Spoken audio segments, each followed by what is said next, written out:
क्योंकि हम लोग ईवी के जमाने में जा रहे हैं, तो ईवी से पॉल्यूशन कम होता है और वहाँ उसकी जो सस्ती होगी तो उसकी चीजें भी लोगों को फायदा मिलेगी। साथ ही इम्पोर्टेड जो कॉफी है वो होगी, वाइन होगी, वीडियो गेम्स जैसे जो महंगे गेम होते हैं वो उसमें थोड़ा सा टैक्स बढ़ा, वो चीजें महंगी हुई। चमड़े के सामान खरीदेंगे वो सस्ता है, सोलर पैनल जो आजकल आवश्यकता है वो सस्ते होंगे। इस भर में लगातार एम्स हमारी सरकार बनाती है। अभी हमने 3 नए एम्स की घोषणा करी है।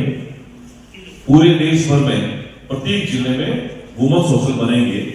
तो हमारा सौभाग्य है कि राजस्थान के 41 जिलों में गर्ल्स हॉस्टल बनेंगे, जो महिला सशक्तिकरण के लिए बहुत बड़ा प्रधानमंत्री मोदी जी का जो सपना है उसको पूरा करने का काम इसके अंदर किया गया है, वो लिया है। तो बिजली के मामले में, सोलर के मामले में लगातार सरकार काम कर रही है।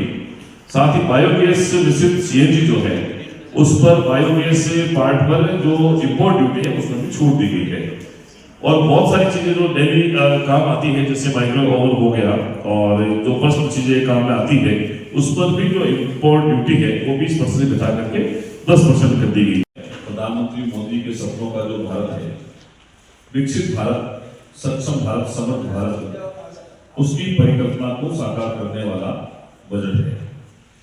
निश्चित ही इस बजट से देश की जो जीडीपी है वो बढ़ेगी, राजकोषीय घाटा जो वो कम होगा और जिस GYM ज्ञान का सूत्र माननीय प्रधानमंत्री मोदी ने दिया है, ज्ञान का गरीब, युवा, अन्नदाता और नारी शक्ति, इन सब के सशक्तिकरण के लिए इस बजट में बहुत महत्वपूर्ण प्रोविजन जो है वो किए गए हैं। मुख्य रूप से 2026 और 27 का जो बजट है वो 3 जो हमारे कर्तव्य उनसे प्रेरित है। लगातार खेलो इंडिया जो है प्रतियोगिता होती रही है। राजस्थान में स्पोर्ट्स गेम्स जो इसी खेलो इंडिया के तहत हुए, तो आगे आने वाले समय में भी स्पोर्ट्स के मामले में भी स्पोर्ट्स के लिए खेलो इंडिया मिशन शुरू हुआ है।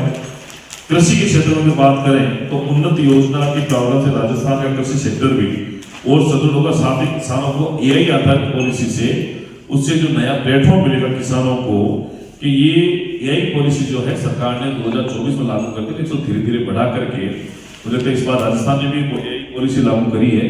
AI एक टेक्नोलॉजी पर आधारित है जिससे किसी भी चीज को बड़ी बारीकी के साथ में उसको समझा जा सकता है, उसको आगे बढ़ाया जा सकता है।